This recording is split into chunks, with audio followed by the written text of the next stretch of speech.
Hello दोस्तों, good morning. हम अलियात अपने मैथ स्टडी 2.0 के चैनल पर आप सभी का स्वागत करते हैं। और आज आप लोगों के लिए मैं सिंथेसिस ऑफ द सेंटेंस के क्वेश्चन लेकर आए हुए हैं।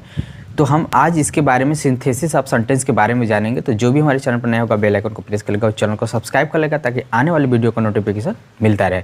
देखिए, सिंथेसिस ऑफ द सेंटेंस जो होता है वो 3 प्रकार का होता है। अच्छा, सिंथेसिस ऑफ सेंटेंस होता है क्या? इसका मतलब होता है आपको विश्लेषण। ठीक है, मतलब कई सेंटेंस को जोड़कर बनाया जाता है और इस जोड़ने का कई तरीके होते हैं। तो पहला तरीका होता है सिंपल सेंटेंस, दूसरा कंपाउंड सेंटेंस, तीसरा होता है कॉम्प्लेक्स सेंटेंस। इसमें जो होता है हम लोग, मतलब सिंथेसिस ऑफ सेंटेंस को कितने टाइप का होता है आपका? सिंपल सेंटेंस, कंपाउंड सेंटेंस और कॉम्प्लेक्स सेंटेंस। इसमें जो होता है आपका 3 टाइप का, मतलब अगर हम ये कह दें कि इसको हम लोग पहला पढ़ेंगे कौन सा सेंटेंस, ये हो जाएगा सिंपल सेंटेंस। अब सिंपल सेंटेंस में जरा हम लोग देखते हैं कि कितने टाइप का होता है। सिंपल सेंटेंस जो है वो 8 टाइप्स का होता है। कितने टाइप्स का होता है? 8 प्रकार का होता है। पहला होता है कंजक्शन एंड का प्रयोग करके, यहाँ तक क्लियर हो रहा है। दूसरा एडजेक्टिव का प्रयोग करके। तीसरा एडवर्ब या एडवर्बियल फ्रेज का प्रयोग करके। चौथा इन्फिनिटिव का प्रयोग करके। नाउन, पांचवा है नाउन और जिरंड से पहले प्रीपोजिशन का प्रयोग करके। पार्टिसिपल का प्रयोग करके, यानी जो आपका छठा पॉइंट हो जाएगा पार्टिसिपल। पार्टिसिपल भी आपका 3 प्रकार का होता है, जो हम आगे एक्सप्लेन करेंगे तो बताएंगे। नाउन या फ्रेज इन प्रीपोजिशन का प्रयोग करके और नॉमिनेटिव एब्सोल्यूट का प्रयोग करके। यानी टोटल हम लोगों को सिंपल सेंटेंस में 8 पॉइंट पढ़ना है और 8 का एक एक क्वेश्चन को ऐसा मैं पोस्टमार्टम करूंगा कि ताकि आपके दिमाग में पूरा छप जाएगा। ठीक है, तो चलते हैं क्वेश्चन की तरफ और हम लोग पहली पॉइंट पढ़ते हैं, ये कंजक्शन एंड का प्रयोग करें। तो यहाँ पे हम लोग देखते हैं कि भाई कंजक्शन एंड का प्रयोग करके, तो सबसे पहला क्वेश्चन आपके मन में आएगा कि हम कैसे जोड़ें, क्यों जोड़ें, कब जोड़ें। तो देखते हैं कि कब जोड़ें, जब वाक्यों की क्रियाएं एक ही हो। वाक्य की क्रिया एक ही हो। यहाँ तक क्लियर हो रहा है? ठीक। जैसे यहाँ पे सेंटेंस है I need to buy a pen, I need to buy a box. तो देखिए, आई नीड टू, बाय मतलब खरीदना, ये आपकी क्रिया हो गई। बाय मतलब खरीदना, ये क्रिया हो गई। यानी जब वाक्य की क्रिया एक हो तो हम उसको कंजक्शन एंड से जोड़ेंगे। ये तो आपको क्लियर हो रहा है। इधर देखिए कैसे जोड़े, जब सब्जेक्ट या ऑब्जेक्ट में जो अलग अलग हो उसे एंड से जोड़ दें। सब्जेक्ट या ऑब्जेक्ट में जो अलग होगा, ठीक है, उसको जोड़ देंगे। देखिए आई नीड, आई नीड, ये दोनों सब्जेक्ट तो एक ही है, लेकिन ऑब्जेक्ट क्या है? अ पेन, अ बॉक्स। ये दोनों अलग अलग है ना, तो हम इन दोनों क्या करेंगे? जोड़ देंगे। किससे जोड़ेंगे? एंड से जोड़ेंगे। ठीक है, जोड़ते हैं। ये सेपरेट करके देता रहता है और कंबाइंड मतलब होता है जोड़ना, हम उसको जोड़ेंगे। यानी आई नीड टू बाय, यहां तक तो हम सेंटेंस सेम लिखेंगे। ऑब्जेक्ट को ना जोड़ना है, और बॉक्स को, तो लिखेंगे I need to buy a pen and a box. समझ में आ रहा है ना? बहुत ही आसानी से मैंने समझा दिया। I need to buy a pen and a box. ठीक है, दूसरा क्वेश्चन देखते हैं। सेपरेट है, रोहन वेंट टू दिल्ली, जोजो वाज आल्सो विथ हिज। मतलब कि रोहन जो है, अब यहाँ पे देखिए, यहाँ पे ऑब्जेक्ट सेम है। रोहन भी दिल्ली जा रहा है, ठीक है, और जोजो भी दिल्ली गया, लेकिन इसमें सब्जेक्ट क्या हो जाएगा? अलग। ऑब्जेक्ट आपका सेम है और सब्जेक्ट क्या है? अलग अलग है। तो अब जो अलग अलग होगा उसको ना जोड़ने की बात का है। तो यहाँ पे रोहन है, यहाँ पे जोजो है, ये दोनों अलग है ना, लेकिन दोनों तो दिल्ली एक ही साथ जा रहे हैं, तो दोनों दिल्ली जा रहे हैं, यानी ऑब्जेक्ट आपका क्या है?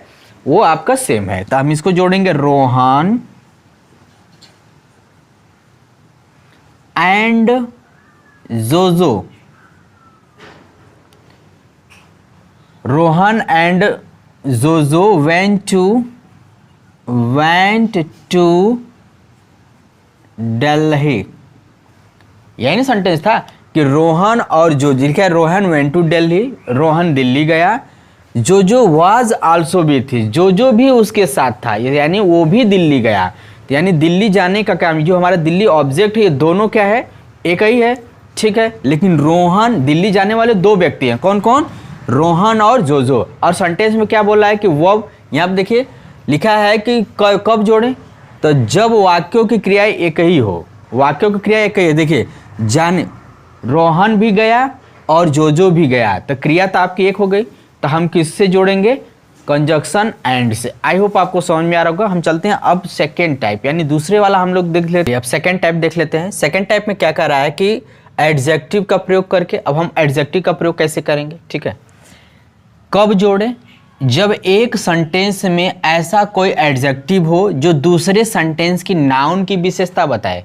समझ में आ रहा है ना? देखिए, Rohan red a book, read का सेकेंड फॉर्म को हम रेड पढ़ते हैं। Rohan red a book, the book was old, ठीक है ना। ये जो ओल्ड है इस बुक की विशेषता बता रहा है ना, ये नहीं कह रहा है कि जब एक सेंटेंस में कोई ऐसा एडजेक्टिव हो, इसमें एडजेक्टिव क्या ओल्ड है, जो दूसरे सेंटेंस की नाउन की विशेषता बताए, जो दूसरे सेंटेंस की नाउन की विशेषता बताए। तो दूसरे सेंटेंस ये है, इसके नाउन की विशेषता नाउन है ना, बुक क्या नाउन है, इसी का विशेषता नहीं ओल्ड बता रहा है। अब कह रहा है कैसे जोड़ें। अब प्रश्न आया कैसे जोड़ें। उस एडजेक्टिव को उस नाउन के पास रख दें, ठीक है, इस एडजेक्टिव को इस नाउन के पास रख दें जिसकी वो विशेषता बता रहा हो। चलिए बनाते हैं। सेपरेट में आपका एक क्वेश्चन दिया है, अब कंबाइंड करके हम बनाएंगे। तो लिखेंगे रोहन रेड, रोहन रेड। अब इस नाउन के पहले हमको ओल्ड को रखना है, तो एन ओल्ड हो जाएगा, अ ओल्ड नहीं, क्योंकि बुक थी तो अ लगा था, ओल्ड लगाना होगा तो हमको आर्टिकल एन का प्रयोग करेंगे, ठीक है ना। तो यहां पर लिखेंगे एन ओल्ड बुक। फिर से समझिए, वही में कह रहा है ना कि इस एडजेक्टिव को नाउन के पहले लगा देंगे। तो हमने क्या किया, नाउन के पहले ओल्ड लगा दिया, अब यहाँ पे एन लगा दिया। एन क्यों लगाया था? अ बुक था। अब जब हमारे पास क्या आर्टिकल होता है ना कि जब कॉन्सोनेंट से शुरू होता है तो अ लगाते हैं, लेकिन वावेल से शुरू होता है तो एन लगाते हैं। तो देखिए यहाँ पे ओल्ड क्या है, वावेल से शुरू है तो उसके पहले क्या लगाए हैं? एन। आप आर्टिकल बहुत अच्छे से पढ़े होंगे, अगर ना पढ़े होंगे तो आप कमेंट बॉक्स में करिएगा, हम आर्टिकल का एक क्लास ले लेंगे जो आपको क्लियर हो जाएगा। कमेंट जरूर करिएगा, तब आर्टिकल का क्लास हम आपका लेंगे, ठीक। कोई एक भी स्टूडेंट अगर कमेंट करता है कि नहीं मुझे आर्टिकल की वीडियो चाहिए, तो मैं उसको बना के वीडियो जरूर दूंगा, ठीक है। दूसरा है a man is going to station, he is lame. एक आदमी स्टेशन जा रहा है, वह लंगड़ा है, यही नहीं लिखते हैं। अब यहाँ पे लिखेंगे, अब देखिए ये जो लैम है इस व्यक्ति को बता रहा है ना, जो व्यक्ति स्टेशन जा रहा है वो क्या है? लंगड़ा है। तो ये एडजेक्टिव जो है इस मैन को क्वालिफाई कर रहा है। तो लिखेंगे कंबाइंड करके लिखेंगे, कंबाइंड। हमेशा याद रखिएगा सेपरेट करके वो क्वेश्चन देगा और कंबाइंड करके आपको आंसर लिखना होगा।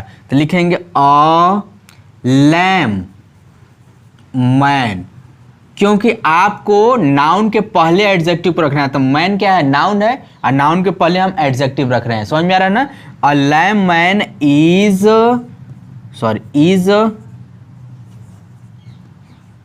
Going to station. जोड़ने के बाद हम बोलेंगे कि एक लंगड़ा आदमी स्टेशन जा रहा है, ठीक है ना। फिर से समझिए, एक लंगड़ा आदमी कहाँ जा रहा है? स्टेशन जा रहा है। आई होप आपको समझ में आ रहा हो, और अच्छा लगे तो जरूर लाइक करिएगा। अब हम चलते हैं इधर, देखते हैं तीसरी पॉइंट में क्या कर रहा है कि एडवर्ब या एडवर्बियल फ्रेजेस का प्रयोग करके। अब इसका प्रयोग हम कब करेंगे, कब जोड़ें? जो वाक्य दूसरे वाक्य की क्रिया की विशेषता बताए। क्रिया की विशेषता देखिए, she went to school, she was punctually. Punctual मतलब कि वह स्कूल गई, वह पंक्चुअल थी। तो ये जो पंक्चुअल है, ये जो एडजेक्टिव है, किसकी विशेषता बता रहा है? क्रिया की विशेषता बता रहा है ना। वो स्कूल इसलिए जा रही है क्योंकि वो पंक्चुअल है, ठीक। आइए देखते हैं कब, मतलब कैसे जोड़ें कि जो वाक्य विशेषता बताए उसे एडवर्ब या एडवर्बियल फ्रेज में बदल दे। तो ये वाक्य आपकी विशेषता बता रहा है ना, ये वाक्य इस वाक्य की विशेषता बता रहा है। अब इसको जब सेपरेट यानी सेपरेट को कंबाइंड में बदलेंगे तो लिखेंगे शी went to school,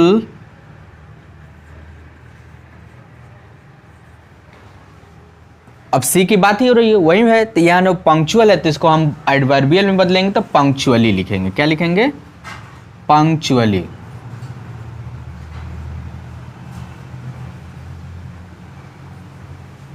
ठीक है ना, पंक्चुअली। देखिए यहाँ पे जो होता है ये ए नहीं यू होता है, पंक्चुअली होता है। आपको समझ में आ रहा है? इस एडवर्ब को मैंने क्या किया, एडवर्बियल फ्रेजेस में बदल दिया, जिसमें एलवाई होता है नॉर्मली उसको एडवर्बियल फ्रेजेस कहते हैं। यहां पे हम जब कंबाइन करेंगे,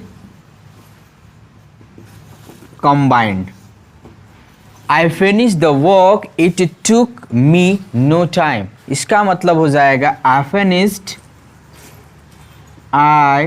फिनिश्ड द वर्क, ठीक, द वर्क।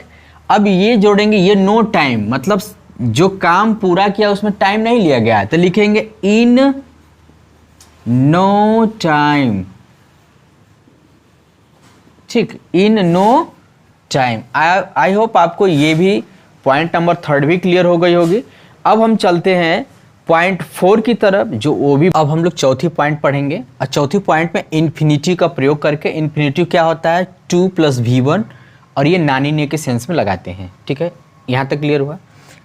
कब जोड़ें, जब एक क्रिया दूसरे क्रिया का फल हो या उद्देश्य, जब एक क्रिया दूसरे क्रिया का फल हो या उद्देश्य। देखिए, रोहन वेंट टू आगरा, रोहन आगरा गया, he wanted to see the Taj Mahal. Agra क्यों गया, क्योंकि वह ताजमहल देखना चाहता था, तो वो गया इसलिए क्योंकि वो ताजमहल देखना चाहता था, ठीक है।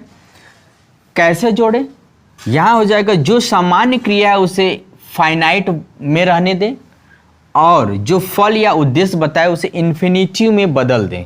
यहां तक क्लियर हो रहा है? देखते हैं, कंबाइन करेंगे, सेपरेट करके क्वेश्चन दिया रहता है। यहां पे लिखेंगे रोहन वेंट टू आगरा। अब देखिए इस क्रिया का यह क्या है, फल या उद्देश्य है ना, वह आगरा गया, क्यों गया, उसका फल ये बता रहा है कि वो ताजमहल देखना चाहता था। तो इनफाइनाइट में जोड़ेंगे, तो इन्फिनिटिव में जोड़ने के लिए क्या लगाते हैं, 2। अभी ऑलरेडी 2 लगा, इससे मतलब नहीं, हम 2 अलग से लगाए हैं, उस 2 से कोई मतलब नहीं है। सी द ताज, सी द ताज, बात समझ में आ रही है? Rohan went to Agra to see the Taj, Rohan Agra गया ताजमहल देखने, या रोहन ताजमहल देखने आगरा गया। बात समझ में आ रही है? एकदम क्लियर हो रहा होगा, क्योंकि अगर अच्छा लगे तो जरूर लाइक करिएगा। इधर आते हैं, he has 3 sons, he has to educate them. तो लिखेंगे कंबाइंड करके यहाँ पे लिखना पड़ेगा, क्योंकि आपको कंबाइंड का मतलब होता है सेंटेंस को जोड़ना, और सिंथेसिस ऑफ सेंटेंस का मतलब ही होता है कि 2 या 2 से अधिक वाक्यों को जोड़ना। लिखेंगे ही हैज़ 3 sons, 3 sons, उसके पास 3 पुत्र हैं, he has to educate them, उन्हें पढ़ाना है। तो अब लिखेंगे he has 3 sons to educate, educate. कहीं कहीं आपको एजुकेट होता है या तो एडुकेट होता है, टू एजुकेट, देम नहीं लगाएंगे क्योंकि आप इस सन की बात हो रही है। आई होप आपको समझ में आ रहा है। अब हम कुछ होमवर्क का क्वेश्चन देने जा रहे हैं। यहाँ पे 4 टाइप का क्वेश्चन है, मैंने 4 टाइप का जो क्वेश्चन कराया हूँ उस 4 टाइप का आपका एग्जाम्पल दिख रहा है, तो उस एग्जाम्पल को जरूर करिएगा, कमेंट बॉक्स में मेंशन करिएगा। मैंने सिंपल ऑफ सेंटेंस में 4 पॉइंट पढ़ा दिया, अगला 4 पॉइंट हम अगली वीडियो में लेकर बहुत जल्दी आएंगे। तब तक के लिए टेक केयर, बाय, मिलते हैं नेक्स्ट वीडियो।